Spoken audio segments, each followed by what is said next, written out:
ठीक है, तो अभी हम लोग ओएस का फर्स्ट चैप्टर और सेकंड चैप्टर का रिवीजन करते हैं। तो सबसे पहले बेसिक्स ऑफ ऑपरेटिंग सिस्टम। तो ये एक इंटरफेस है between user and hardware. Okay, so ये क्या करते हैं ओएस की जो मतलब मोस्ट यूज रहते हैं एपीआई। ओके, तो उसको मतलब एपीआई जैसे कि शट डाउन, शट स्टार्ट करना, ऑफ करना, या फिर जो भी है मतलब मोस्ट यूज। ठीक है, कोई ऐप स्टार्ट करना, मेमोरी एलोकेशन, ये सब का एपीआई बना के रखता है। तो जैसे रिक्वायर्ड रहता है हम लोग यूज कर सकते हैं जो मोस्ट यूज रहते हैं। ठीक है, without need of writing it from scratch, मतलब फिर से लिखना नहीं पड़ता डेवलपर्स को। तो कुछ सर्विसेज प्रोवाइड करता है ओएस। सो हम लोग ने हमेशा ये जाना है कि सीपीयू रियल मास्टर है, कि जो पूरे कंप्यूटर को कंट्रोल करता है। और सीपीयू का भी मेन बॉस है ओएस। ठीक है, तो ओएस ही सब कुछ काम करवाता है इससे। ठीक है,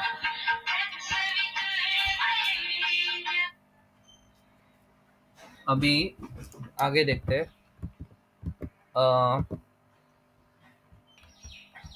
अभी सर्विसेज ऑफ ओएस में पहला आता है user interface. UI geographical user interface देता है। प्रोग्राम एग्जीक्यूशन करते हैं, इनपुट आउटपुट ऑपरेशंस जैसे डिवाइस, सीपीयू माउस सबको कंट्रोल करता है। फाइल सिस्टम जैसे रीड राइट रीनेम करना है। फिर कम्युनिकेशन बिटवीन टू प्रोग्राम्स। ठीक है, तो दो प्रोग्राम्स के बीच कम्युनिकेशन, जैसे कि अ, बोलो कि हम लोग को इनपुट लेना है, फिर मतलब कोई प्रोग्राम से इनपुट लेना है, तो फिर वो जाएगा माउस कीबोर्ड के पास और इनपुट लेगा वैसा। फिर एरर डिटेक्शन ले, जैसे कि यूएसबी डाला है, कुछ ऑपरेशन चालू है, कैंसिल हो गया। रिसोर्स एलोकेशन मतलब लोकल डिस्क डी के लिए कुछ दिया, सी के लिए दिया। अकाउंटिंग मतलब किसने कितना प्रोसेस खाया है, क्या है वो, टास्क मैनेजर एग्जांपल है। प्रोटेक्शन एंड सिक्योरिटी, जैसे हम लोग लॉक वगैरह भी लगा के रखते हैं। सो नेक्स्ट आता है टाइप्स ऑफ ओएस। ठीक है, तो तो अभी हम लोग जब कोई ओएस इंस्टॉल करते हैं तो सबसे पहले वो लोकल डिस्क सी में स्टोर होता है। ठीक है, तो फिर जब हम लोग कोई भी ऐप को रन करने का ट्राई करते हैं, तो सबसे पहला जो होता है कि वो ओएस है वो रैम में आता है, सबसे पहला चीज़। ओके, फिर उसके बाद जो ऐप हम लोग को रन करना है, ठीक है, वो आता है मेन मेमोरी में। ठीक है, इसको हम लोग रैम बोलते हैं। ओके, फिर उसके बाद फिर वो रन होता है। ठीक है, ओके, अभी हम लोग के ऐप के पास क्या रहता है कि कंपाइल्ड कोड रहता है। ठीक है, कंपाइल्ड कोड मतलब जो लाइंस रहते हैं, और डाटा मतलब कि कुछ जगह एलोकेट किया हुआ रहता है उसको। ओके, तो वो सब यहाँ पे वो लेके आता है अपने साथ।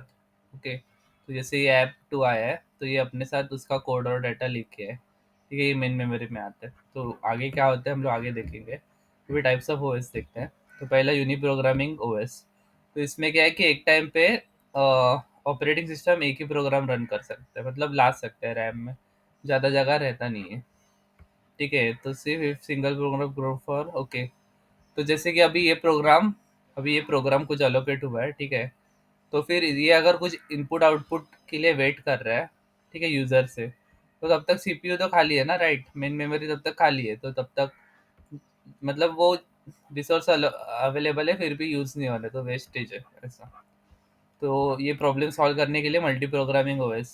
तो इसमें क्या रहता है कि मतलब पहला प्रोग्राम अगर इनपुट आउटपुट के लिए वेट कर रहा है, तो हम लोग एक साथ मल्टीपल प्रोग्राम्स का एग्जीक्यूशन अलाउड नहीं है, बट वो क्या मेन मेमोरी में हम लोग उसको फिट करके रख सकते हैं। ओके, एक साथ मल्टीपल रन नहीं होंगे, बट हम लोग यहाँ पे स्टोर करके रख सकते हैं। जैसे P1 अगर कुछ काम के लिए वेट कर रहा है यूजर का, इनपुट दे बोल रहा है, तो तब तक P2 अपना काम शुरू कर देगा। ठीक है, ऐसा।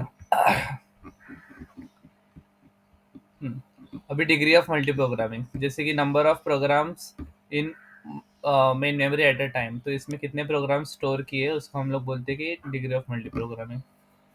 तो as degree of multi programming increases, CPU utilization also increase.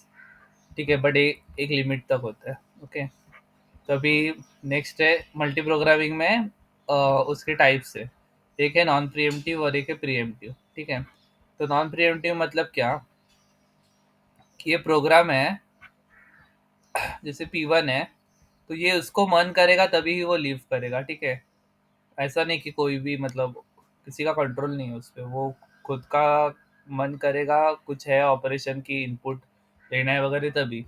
और प्रीएम्प्ट नॉन प्रिएम्प्टिव सॉरी हाँ नॉन प्रिएम्प्टिव में सॉरी ये अभी मैंने जो बताया वो प्रिएम्प्टिव था। ओके कि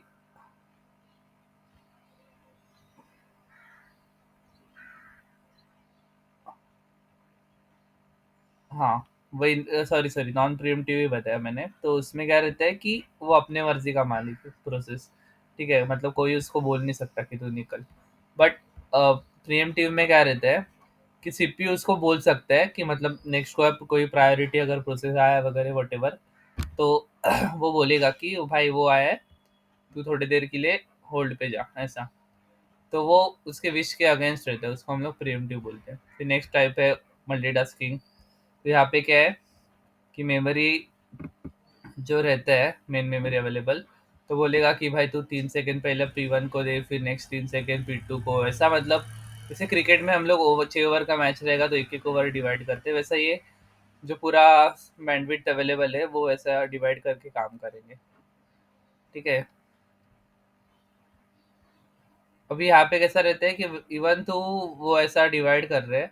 ठीक है कि पहला प्रोग्राम फिर कुछ स्पॉटिफाई सुनने का मन किया वर्ड चालू है तो दूसरा प्रोग्राम को दिया मेमोरी। ठीक है तो ये इतना फास्ट रहता है बहुत नैनो सेकेंड्स में रहता है बहुत ज़्यादा। तो हम लोग का ट्रांजिशन फील ही नहीं होता है ऐसा लग रहा है कि हाँ बैकग्राउंड में गाना भी सुन रहे हैं वर्ड पे काम भी कर रहे हैं। तो ये स्पॉटिफाई जैसे है तो वो गाना लोड करके रेडी करके ला के टर्मिनेट हो भी जाता है और ये अपना काम हम लोग यहाँ पे कर भी सकते हैं ऐसे। तो ऐसा हम लोग को फील होता है कि वो पैरेलली चल रहा है। ठीक है इट इज़ रनिंग पैरेलली ये फील होता है। अभी नेक्स्ट है मल्टी प्रोसेसिंग ऑपरेटिंग सिस्टम। तो बाकी के ऑपरेटिंग सिस्टम इतना इम्पोर्टेंट नहीं है बट जस्ट गो थ्रू करते हैं। तो this type of operating system work on computer which है मल्टीपल सीपीयू। ठीक है मतलब सीपीयू एक से ज़्यादा रहता है। ठीक है तो अभी यहाँ पे देखेंगे कि इसका ये टाइप से टाइटली कपल्ड मतलब शेयर्ड मेमोरी और ये डिस्ट्रीब्यूटेड सिस्टम लूजली कपल्ड। तो यहाँ पे देखेंगे CPU1 CPU2 CPU3 तीन सीपीयू है वो सेम रैम को यूज़ कर रहे हैं। ओके और यहाँ पे क्या है हर एक सीपीयू अलग अलग उसका खुद का रैम है तो ये ज़्यादा फास्ट रहेगा। बट ये हम लोग को इतना नहीं है सिलेबस में। मल्टी यूज़र ऑपरेटिंग सिस्टम मतलब क्या कि more than one user to use single computer at a time. जैसे रिसर्च सेंटर या अपना लैब हो गया कॉलेज का तो ऑपरेटिंग सिस्टम सेम रहता है नेटवर्क सेम रहता है बट यूज़र्स अलग रहते हैं राइट। और हर एक यूज़र के पास खुद का माउस वगैरह अलग अलग रहता है जैसे यहाँ पे बताया ये टर्मिनल बोलते हैं और हर एक टर्मिनल के पास खुद का स्क्रीन कीबोर्ड माउस रहता है। ये कॉलेज में हम लोग करते हैं। ये भी इतना इम्पोर्टेंट नहीं है रियल टाइम ऑपरेटिंग सिस्टम जैसे कि स्पेस सेंटर हो गया तो हम लोग को एकदम रियल टाइम चाहिए कि सब कुछ एकदम स्ट्रिक्ट डेडलाइन रहता है यहाँ पे।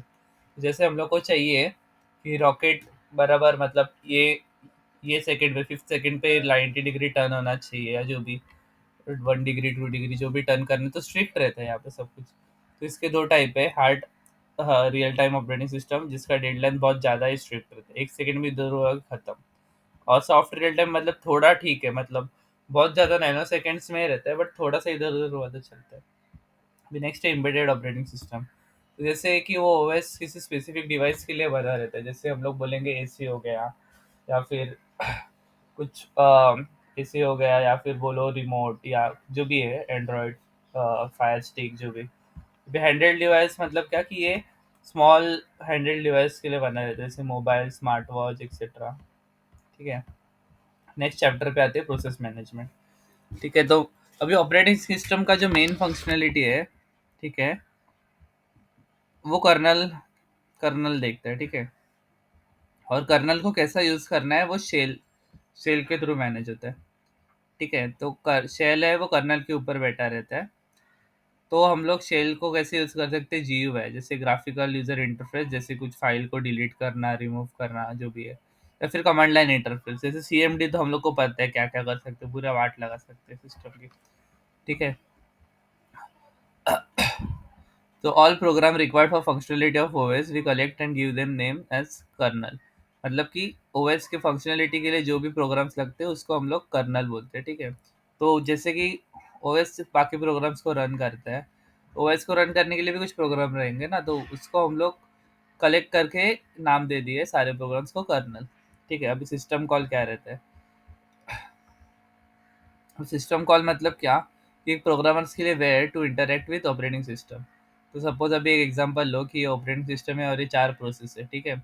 Suppose P1 wants some privilege to, ये सब जाने दो, मैं बताता हूँ। सपोज क्या कि हम लोग कुछ नोटपैड प्लस प्लस का सपोज फाइल है, तो हम लोग को कुछ सेव करना है, ठीक है। तो अभी वो एक पॉइंट पे है सेव के टाइम कि हम लोग को यूजर से परमिशन लेना पड़ेगा, सॉरी ओएस से, कि हम लोग को राइट करना है सिस्टम पे, ठीक है। तो फिर वो सिस्टम कॉल करेगा, वो बताएगा हाँ ठीक है, देखेगा वो कि नोटपैड प्लस प्लस राइट कर सकते हैं कि कुछ कांड तो नहीं करेगा, तो ठीक है, मतलब सेफ तो है, तो ओएस परमिशन दे देगा। तो वही है, मतलब वही चेक करते सिस्टम कॉल से, ठीक है। तो यहाँ पे देखो बताया, सपोज P1 प्रोसेस वन को कुछ प्रिविलेज चाहिए, ठीक है। इट कांट डू, मतलब खुद से नहीं कर सकता, it needs help of OS. तो ओएस पहले क्या करेगा, first check if it has permission, तो देखेगा नोटपैड प्लस प्लस को सेव करने का परमिशन तो है, कर सकते हैं उससे। तो फिर वो बोलेगा ठीक है भाई कर सेव। तो इसके लिए हम लोग के पास दो ड्यूअल मोड ऑपरेशन है। तो पहला रहता है यूजर मोड, जिसमें मोड बिट वन रहता है, और कर्नल मोड, ठीक है, मतलब कर्नल सिस्टम जो भी, सुपरवाइजर सुपर यूजर जो भी, उसको बोलते हैं मोड बिट जीरो, ठीक है। तो अभी इसमें हम लोग थोड़ा डायग्राम देख के देखेंगे। सपोज एग्जांपल तो वही लेते हैं नोटपैड प्लस प्लस का, कुछ फाइल लिख रहे हैं वगैरह जो भी है, तो वो चालू है, यूजर प्रोसेस चालू है, हम लोग चेंजेस कर रहे हैं। फिर अभी सेव करने का है तो कॉल सिस्टम कॉल, तो अभी ये मॉड बिट वन था ठीक है, यूजर मोड था। अभी वो यहाँ से सिस्टम कॉल के बाद हो जाएगा मॉड बिट जीरो, ठीक है। फिर वो आया कर्नल के पास, फिर वो सिस्टम कॉल एग्जीक्यूट करेगा, सेव करेगा, फिर उसके बाद return mode bit is equal to one, अभी मॉड बिट वापस वन हो गया, ठीक है। फिर उसके बाद फिर वो वापस सेव होके अपने को मिलेगा, ठीक है। प्रोसेस क्या रहते हैं देखते, तो प्रोसेस कुछ नहीं, प्रोग्राम रहता है बट अंडर एग्जीक्यूशन, मतलब कि सिर्फ अगर सपोज प्रोसेस है, मतलब एक प्रोग्राम है, तो उसको प्रोग्राम ही बोलेंगे, ठीक है। बट अगर उसको रन टाइम मिल गया, ठीक है, रन टाइम कब मिलता है, जब मेन मेमोरी में जाता है, तब वो प्रोसेस बन जाता है। जैसे एग्जांपल ले कि एक प्लेन है, ठीक है, तो वो ऐसा खड़ा है एयरपोर्ट पे, तो प्लेन है, जब उसको रन टाइम मतलब कुछ टास्क असाइन होता है, जैसे कि उसको फिर अब मुंबई से दिल्ली जाना है, क्या डेट पे है और क्या डिपार्चर टाइम, क्या अराइवल टाइम है, तो वो बन जाता है फ्लाइट, ठीक है। तो कुछ मीनिंग मिल जाता है वो प्रोसेस को, प्रोग्राम को, तो वो प्रोसेस बन जाता है कि क्या करना है, क्या टाइम है, क्या है, सब डाटा बीटा एडिशनल, तो वो बन जाता है। So program until it is compiled, सिर्फ कंपाइल करके रख देते हैं प्रोग्राम को, तो उसको हम लोग प्रोग्राम बोलते हैं, ठीक है। But when it goes to main memory, इसको उसको रन टाइम मिलता है, ठीक है, run time activity and become process. तो यहाँ पे देखोगे अभी प्रोग्राम के साथ रन टाइम एक्टिविटी है, तो ये बन गया प्रोसेस, ठीक है। अभी हर एक प्रोसेस के लिए चार सेक्शन रहते हैं, तो स्टैक रहता है, हीप रहता है, डाटा सेक्शन रहता है, कोड सेक्शन। तो ये प्रोसेस को अगर हम लोग डीप टिक करेंगे तो ये हम लोग को मिलेगा। तो हीप में क्या रहता है, डायनामिक मेमोरी रहता है, जो जो भी वो स्टोर्ड रहता है। डाटा सेक्शन में क्या रहता है, ग्लोबल और स्टैटिक वेरिएबल्स जो भी हम लोग डिक्लेयर करते हैं वो, और बाकी जो इंस्ट्रक्शंस रहते हैं वो कोड सेक्शन में रहता है, ठीक है। अब स्टैक क्या करता है, सारे local variable, functions, parameter, return address जो भी है, वो सब स्टोर करता है एक्टिवेशन रिकॉर्ड्स को, ठीक है। अब ये बीच में जो स्पेस है, ये स्टैक और हीप में जैसे रिक्वायर्ड रहता है वैसे एक्सपांड होता है, जैसे जैसे हम लोग बुक का एग्जांपल लिख सकते हैं कि हम लोग आगे से लिखना शुरू करते हैं या फिर पीछे से। तो उससे क्या होता है, एक सब्जेक्ट के लिए आगे से लिख रहे हैं, एक सब्जेक्ट के लिए पीछे से लिख रहे हैं, तो हम लोग का कभी भी बुक खत्म नहीं होएगा, मतलब वेस्ट नहीं होएगा पेजेस, ठीक है। तो यहाँ पे बोले कोड सेक्शन में रहता है तो प्रोग्राम रहता है, बट मेन मेमोरी के साथ आता है तो अलॉन्ग विद अदर्स, मतलब ये सब उसको मिल जाता है प्रोसेस को, ये सारा चार सेक्शंस, तो प्रोग्राम को तो प्रोसेस बन जाता है। अभी कुछ प्रोसेस के एट्रीब्यूट्स रहते हैं, OS maintains attributes of each process. अभी क्या रहता है, ये जो मेन मेमोरी में ओएस का लिए पार्ट स्टोर रहता है, तो वो क्या करते हैं कि कुछ एट्रीब्यूट स्टोर करता है प्रोसेस के रिलेटेड, ठीक है, ताकि वो कंट्रोल कर सके उनको, ठीक है।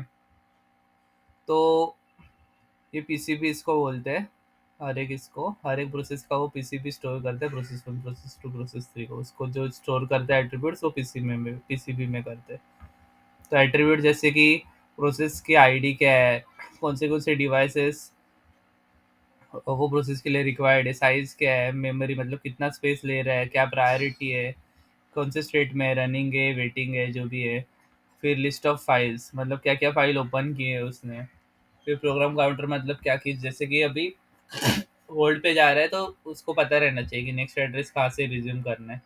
और जनरल पर्पस रजिस्टर आगे देखेंगे। तो पीसीबी क्या रहता है कि पीसीबी में क्या होता है कि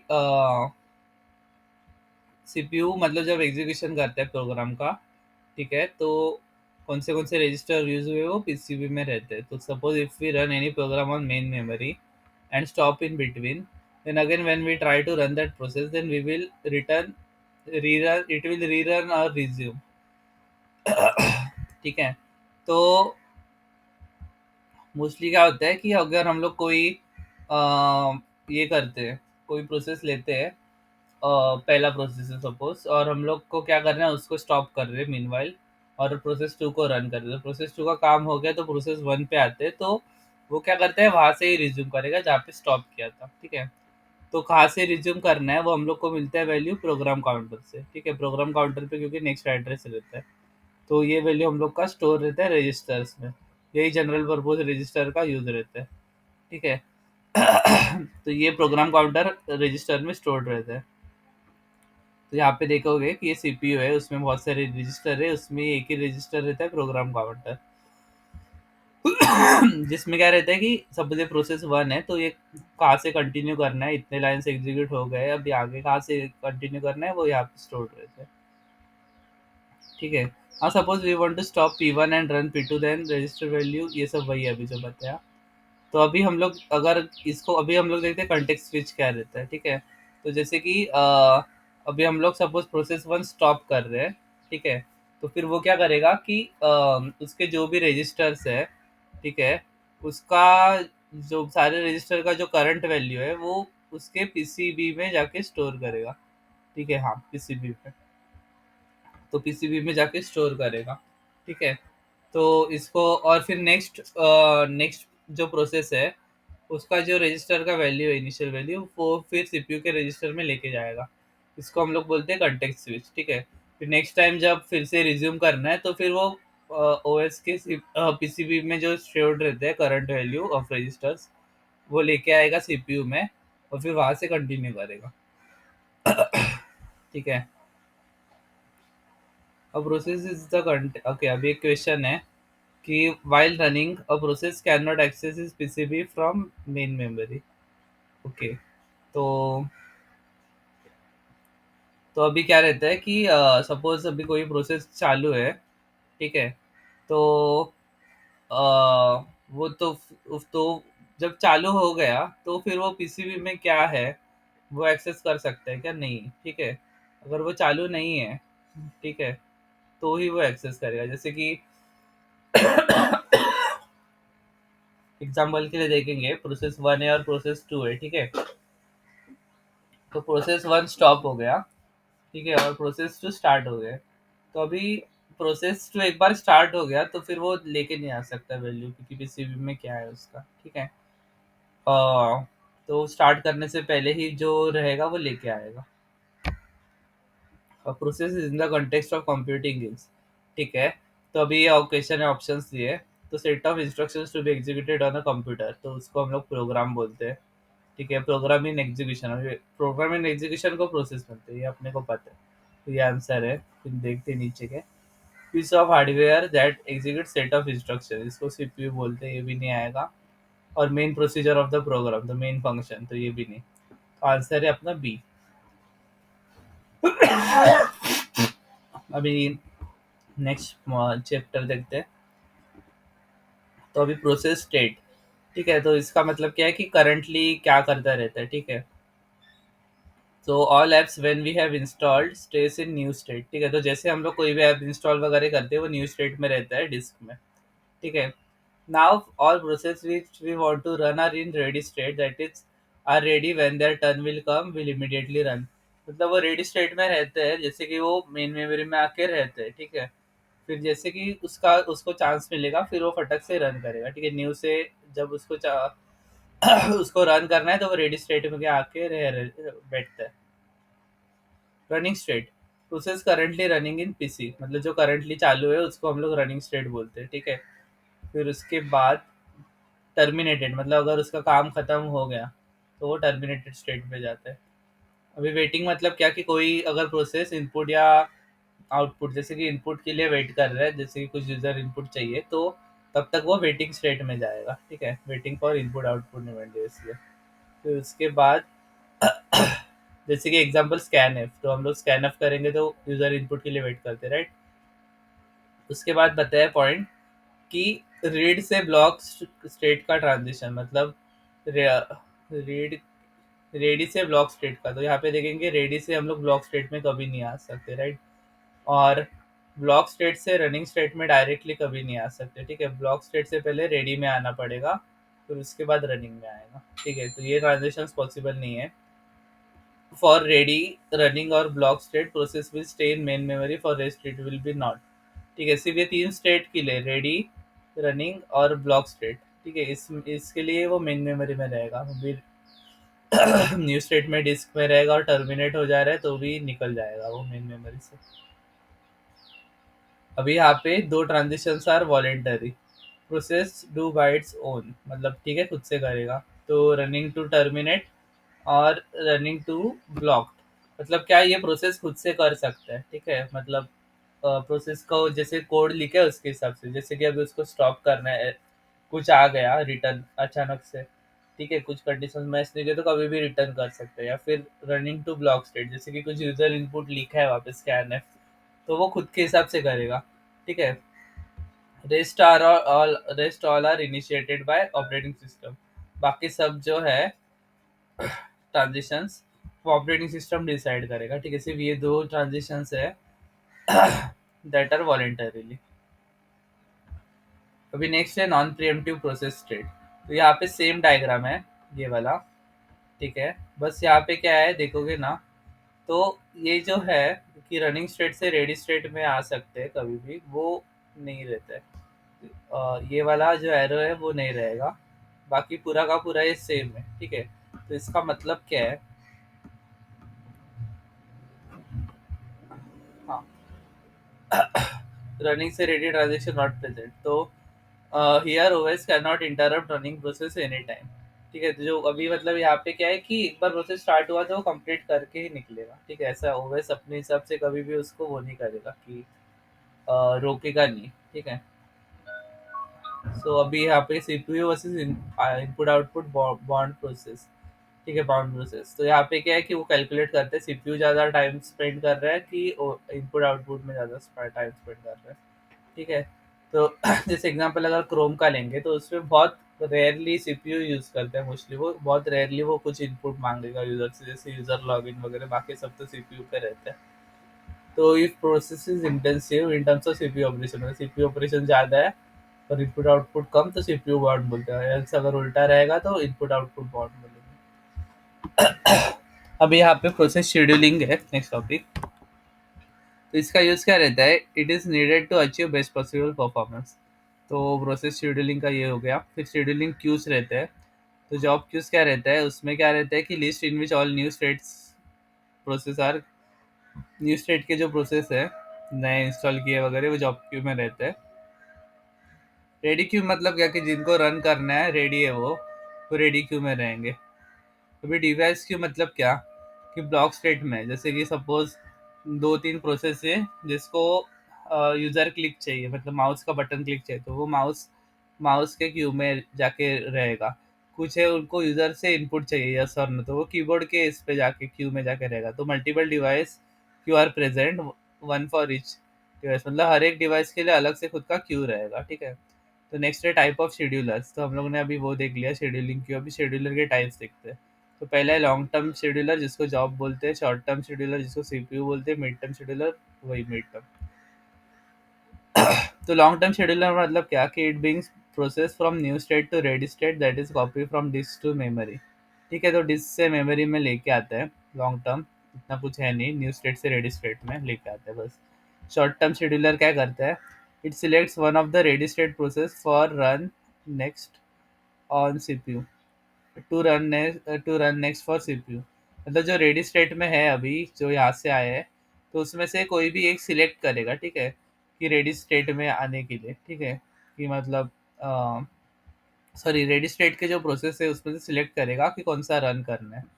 बस सिलेक्ट करेगा जाके खुद से, मतलब वो रन नहीं करेगा, सिर्फ सिलेक्शन का काम करता है, ठीक है। तो here it only select which process to run from ready state next on CPU, मतलब खुद से पुट नहीं करता, वो रेडी स्टेट में डालता नहीं है। तो रेडी स्टेट में डालता कौन है? डिस्पैचर। डिस्पैचर क्या करता है कि program of operating system which performs context switch, ठीक है। तो कंटेक्स्ट स्विच करने के लिए ये डिस्पैचर का काम है। जैसे कि अभी नेक्स्ट मतलब P2 को डालना है रनिंग स्टेट में, तो वो सब काम करेगा कि रजिस्टर के वैल्यूज पीसीबी में डालेगा ऑपरेटिंग सिस्टम के, फिर नेक्स्ट प्रोसेस के पीसीबी से लेके वो सीपीयू में लेके आएगा। ये सब काम डिस्पैचर करता है, ठीक है। इसलिए यही कीवर्ड हम लोग ने यहाँ पे यूज़ किया था, यहाँ शेड्यूलर डिस्पैच, ठीक है। तो रेडिंग से रनिंग स्ट्रेट में लाने के लिए उसका यूज रहता है। ओके, नेक्स्ट है मिड टर्म शेड्यूलर। तो ये बहुत इंटरेस्टिंग है। तो सपोज अभी इसका एग्जांपल लेके देखते हैं, ठीक है। ये यहाँ पे स्वैपिंग रहता है प्रोसेस का। तो जैसे अभी हम लोग देखते हैं, सपोज अभी हम लोग कोई गेम खेल रहे हैं, ठीक है। फिर उसके बाद हम लोग के दोस्त का मैसेज आया व्हाट्सएप पे, पॉपअप आया नोटिफिकेशन में, ठीक है। बोला भाई तूने असाइनमेंट किया क्या? तो भाई हम लोग टेंशन में आ गए। हम लोग ने फिर मेल चेक किया कि कुछ असाइनमेंट वगैरह है क्या। तो हम लोग ने अलग से फिर पहले व्हाट्सएप ओपन हुआ, फिर जीमेल ओपन हुआ। अभी हम लोग का मेन मेमोरी क्या हो गया? फुल हो गया है, ठीक है। कुछ जगह नहीं है। तो वहाँ पे एक वर्ड डॉक्यूमेंट आया था टीचर्स का। तो हम लोग को वर्ड डॉक्यूमेंट ओपन करना है, बट जगह तो है नहीं, अभी मेन मेमोरी फुल है। तो हम लोग नेक्स्ट क्या करेंगे पता है? हम लोग करेंगे कि वो गेम, मतलब क्या, अभी सबसे लास्ट यूज़ तो वही था, राइट? हम लोग ऑर्डर तो पता है हम लोग को। तो गेम तो लिस्ट यूज़ था। तो उसको हम लोग क्या करेंगे? स्वैप आउट कर देंगे, डिस्क में डालेंगे, जो अपना डिस्क है, ओके, उसमें स्वैप स्पेस रहता है, तो वहाँ पे डालेंगे, ठीक है। फिर हम लोग के मेन्यूअर में थोड़ा जगह हो गया, फिर वर्ड ओपन किया, जो भी असाइनमेंट रिलेटेड था सब किया। फिर बाद में जीमेल पे सेंड कर दिया। अभी एमएस वर्ड का काम हो गया है, ठीक है। तो ये हम लोग इसको निकाल सकते हैं। तो स्वैप इन करेंगे फिर से, और ये गेम मतलब जब ओपन करेंगे, क्लिक करेंगे गेम पे, तो स्वैप इन हो जाएगा। और जहाँ से हम लोगों ने छोड़ा था, जैसे लेवल 2 चालू था या 3 चालू था, तो वहाँ से कंटिन्यू होगा, ठीक है। ऐसा ही चलता है। So if swapping is perform, अब ठीक है, अभी ये हो गया स्वैपिंग देख लिए। अभी swapping is perform based on priority. तो प्रायोरिटी के बेसिस पे, जैसे अभी हमने लिस्ट यूज बोला था, बट अगर प्रायोरिटी के बेसिस पे हो रहा है तो हम लोग वो प्रोसेस को क्या बोलते हैं? बेस्ड ऑन प्रायोरिटी करने के प्रोसेस को रोलिंग बोलते हैं, ठीक है। तो we can not swap out from running state, but we can do from ready and block state. अभी रनिंग स्टेट से तो कोई ऐप हम लोग अगर यूज़ कर रहे हैं तो उसको हम लोग बोलेंगे कि मैं भाई कुछ यूज़ कर रहा हूँ, जैसे गेम खेल रहा हूँ तो उसको नहीं ले सकते, राइट? जो रनिंग स्टेट में नहीं है, जैसे कि रेडी स्टेट में या ब्लॉक स्टेट में, उनको हम लोग कर सकते हैं स्वैप आउट, ठीक है। तो यहाँ पे कुछ अभी जो ट्रांजिशन देखा था हम लोगों ने, ठीक है, यहाँ पे, तो इसमें कुछ इसके वजह से स्वैप इन स्वैप आउट की वजह से और कुछ स्टेट्स ऐड हो जा रहे हैं। तो देखते हैं वो क्या है। तो जैसे रेडी स्टेट में है, ठीक है, और अगर हम लोग उसको सस्पेंड कर रहे हैं, ठीक है, अभी हम लोगों ने देखा रेडी स्टेट और ब्लॉक स्टेट से कर सकते हैं, तो उसको बोलते हैं सस्पेंडेड रेडी, ठीक है। अगर ब्लॉक स्टेट में उसको सस्पेंड करते हैं तो उसको बोलते हैं सस्पेंडेड ब्लॉक। अभी वेटिंग स्टेटमेंट था, ठीक है। तो अगर वेटिंग स्टेटमेंट था तो फिर यहाँ पे क्या कर रहा था? वो यूज़र की इनपुट के लिए वेट कर रहा था, राइट? तो सस्पेंडेड ब्लॉक हो गया है। तो यहाँ पे अगर उसको यूज़र का इनपुट मिल गया, तो फिर ये यहाँ से क्या बन जाएगा? सस्पेंडेड रेडी बन जाएगा, ठीक है। बट फिलहाल वो सस्पेंडेड स्टेट में ही है, क्योंकि उसको बाहर निकाला हुआ है, ठीक है। बस वो उसको अपना यूज़र इनपुट मिल गया है, तो फिर वो सस्पेंडेड वाले रेडी में बन के रह रहे हैं, ओके। फिर उसको फिर रिज्यूम करना है तो वो जब चाहे वो कर सकते हैं, या फिर अगर इनपुट नहीं मिला है बट फिर से उसको लाना है मेन मेमोरी में, तो वेटिंग या ब्लॉक स्टेट में फिर से आ जाएगा। या फिर अगर इनपुट मिल गया है तो फिर वो रेडी स्टेट में फिर से आ जाएगा, ठीक है, रिज्यूम ऑपरेशन पे। तो बाकी के ट्रांजेक्शन यहाँ पे सेम है पहले जैसे, ये बस एडिशनल यहाँ पे वो ऐड हुआ है। तो this is complete state transition diagram अभी चेंजेस के बाद। सो व्हेन स्वैप्ड, तो स्वैप्ड होता है तो अब क्या होता है कि वो प्रोसेस है, वो जाता है डिस्क में, ठीक है। पर उसका पीसीबी जो रहता है, ठीक है, वो रैम में ही रहेगा, ठीक है। मतलब पीसीबी रैम में, मेन मेमोरी में ही रहेगा, पीसीबी नहीं जाएगा। बट उसका जो प्रोसेस है वो चला जाएगा। ठीक है, यही था पहले फर्स्ट टू मॉडल्स।